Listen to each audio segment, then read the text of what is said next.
हम इस वक्त गुड़गांव के सदर बाज़ार के गुरुद्वारे में खड़े हुए हैं और आप सोच रहे होंगे कि हम गुरुद्वारे में क्यों खड़े हुए हैं और वो भी गुड़गांव में।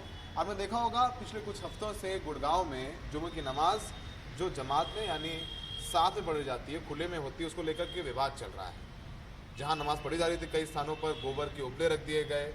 विश्व हिंदू परिषद के लोग और दूसरे हिंदू संगठनों के लोग वहाँ पर आकर के पूजा अर्चना करने लग गए। कई जगह आकर के धार्मिक नारे लगाए गए और मुसलमानों को नमाज नहीं पढ़ने दी गई, जबकि प्रशासन ने उसकी इजाज़त दी हुई थी। प्रशासन की इजाज़त के बाद वहाँ नमाज पढ़ी जा रही थी। प्रशासन फेल हो गया, चुपचाप शांति से पुलिस वाले खड़े देखते रहे और जो कुछ हिंदू संगठन माहौल ख़राब करते रहे। लेकिन जब ये सब कुछ देखा तो कुछ लोगों से रहा नहीं गया। ऐसे ही कुछ लोग गुड़गांव में आगे आए हैं और वो मुसलमान भाइयों को कह रहे हैं कि आप जुमे की नमाज आकर के हमारे यहाँ पढ़ें। कुछ हिंदुओं ने अपने घर खोल दिए हैं, तो शेरदिल सिद्धू जैसे लोग हैं जो मुसलमान भाइयों से कह रहे हैं कि आप गुरुद्वारे में आकर के नमाज़ पढ़िए, ये गुरुद्वारे खुले हुए हैं। हम बात करते हैं शेरदिल सिद्धू साहब से और हमारे साथ यहाँ के मुफ्ती साहब भी, उनसे भी बात करेंगे। सर, अपना पूरा परिचय बताइए। पहले वाहगुरू जी का खालसा, वाहगुरू जी की फतेह। मेरा नाम शेरदिल सिंह सिद्धू, प्रेसिडेंट ऑफ गुरुद्वारा गुरु सिंह सभा सब्जी मंडी। जी शेरदिल साहब, आपको क्यों लगा अंदर से कि जब ये नमाज पढ़ने नहीं दी जा रही तो गुरुद्वारा खोल दिया जाए? क्या भावना है आपकी? इसमें भावना की कोई बात नहीं है। देखो, हमने तो देश का माहौल बचा के रखना, भाईचारा बचा के रखना। एक समुदाय जो मुस्लिम भाई है, इनको आप कहीं भी जगह नहीं देंगे नमाज पढ़ने की। किसी ना किसी को तो आगे आना होगा अगर देश को बचाना है तो। और इसमें कोई हर्ज भी नहीं है। देखो, गुरु घर जितने भी, चाहे मंदिर हो, मस्जिद हो, गुरुद्वारा हो, हर एक धर्म जाति के लिए होते हैं। गुरु घर में कोई मुसलमान भाई नमाज पढ़ने आता है, दे आर मोस्ट वेलकम, हम मना भी नहीं करेंगे। हिंदू भाई भी आते हैं, पाठ पूजा के लिए आते हैं, इबादत के लिए आते हैं, कोई भी आता है, दे आर मोस्ट वेलकम। ये जगह बनी इबादत के लिए। तो बहुत लोगों का कहना है कि नहीं, जैसे कई जगह लोग कह देते हैं कि मंदिरों में मुसलमान गैर हिंदुओं का आना मना है, पानी पीने से भी मना कर देते हैं। आपने देखा गाजियाबाद में कई जगह ऐसा किया गया, कोई मुकदमे केस नहीं हुए और वो बोर्ड लगे हुए हैं बाकायदा। तो आपको वो सब दिक्कत नहीं है? देखो, हम तो अपनी पहली पातशाही तन श्री गुरु नानक देव जी के फरमान पे चलते हैं।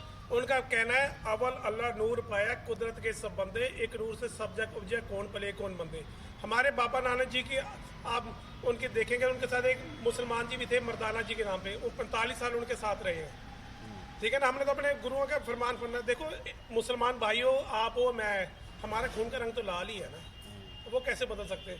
आज इनको इतनी नफरत भरी निगाह से देख रहे कि ये नमाज भी नहीं पढ़ सकते। क्या इन लोगों ने कुर्बानियाँ नहीं दी हमारे देश के लिए? इनके बुजुर्गों ने अपने सिर कटवाए, सब कुछ करवाया, जान मार दी, सब कुछ कर दिया। उसके बाद भी ये गद्दार है जो नमाज नहीं पढ़ सकते। देखो, हमने तो अपना देश बचाना है। कब तक एक समुदाय को हम दबा के रखेंगे? इनका भी तो कोई ईमान है, इन्होंने नमाज पढ़नी है। जितने गुरुद्वारे आपके अंदर है सब खोल देंगे कि नमाज पढ़नी है तो?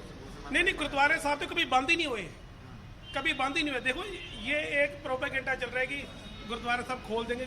गुरु घर के दरवाजे कभी बंद ही नहीं होते। हर एक समुदाय, हर एक जाति के लिए दे आर मोस्ट वेलकम। देखो, अभी इधर आपके थोड़ी देर पहले लंगर चल रहा था, उसमें मुसलमान भाई भी आते हैं, सारे आते हैं। हम कोई आधार कार्ड नहीं देखते कि अपना परिचय दो तो लंगर लो ना। ये तो दरबार, गुरु का दरबार है, कोई भी बंदा आगे अपनी बंदगी कर सकता है। तो ये सिद्धू साहब जैसे लोग हैं जिनका कहना है कि हम सब एक ही नूर से उपजे हैं, गुरु नानक साहब ने फरमाया है। मुफ्ती साहब, अपना परिचय बताएं।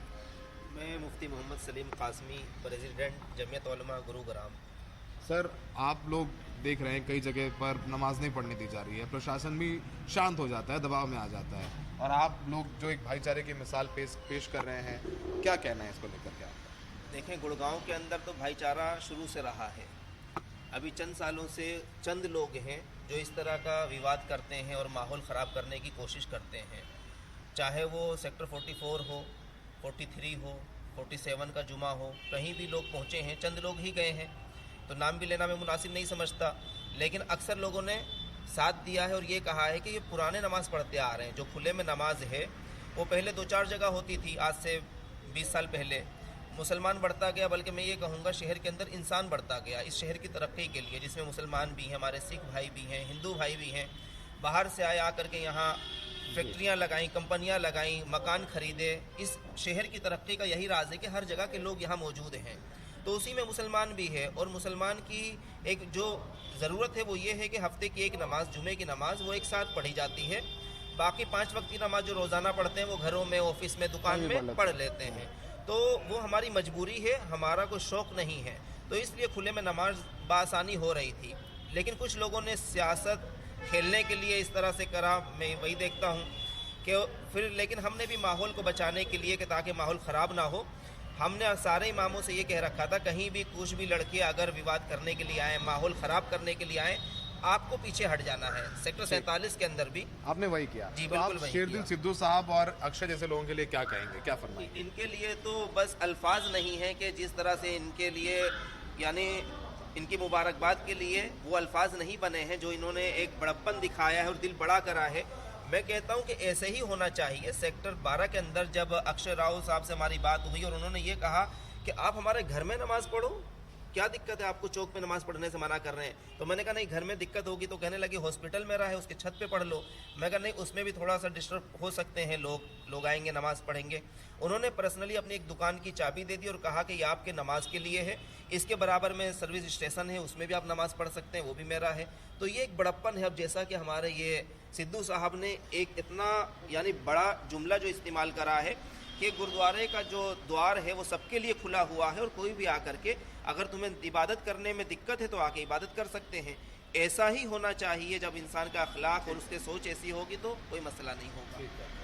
क्या भावनाएं हैं? अब तो आप गुरुद्वारे में भी आके मुस्लिम भाई नमाज पढ़ेंगे, शायद ये ज़रूरी भी है। ये संदेश जाएगा प्रशासन को भी, खट्टर सरकार को भी, गुड़गांव की पुलिस को भी कि आप जो कर नहीं पाए वो सिद्धू साहब जैसे लोग, अक्षय जैसे लोग कर रहे हैं। और भाईचारा, जब प्रशासन फेल हो जाता है तो भाईचारा लोग आपस में मिलकर बना लेते हैं। मैं सबसे पहले बात तो सिद्धू साहब का और अक्षय जी का तहे दिल से शुक्रिया अदा करूँगा कि इन्होंने जो है मतलब जो है ऐसे टाइम पे आके जो है हमें जो है इजाज़त दी कि भाई आप नमाज़ पढ़ें यहाँ पे आके गुरुद्वारे में, और अक्षय जी का भी। और ठीक, खैर, तो अब आप देखेंगे कि शुक्रवार इस गुरुद्वारे में जहाँ पर गुरबानी होती है, लंगर चखा जाता है, वहाँ पर जुमे की नमाज होगी।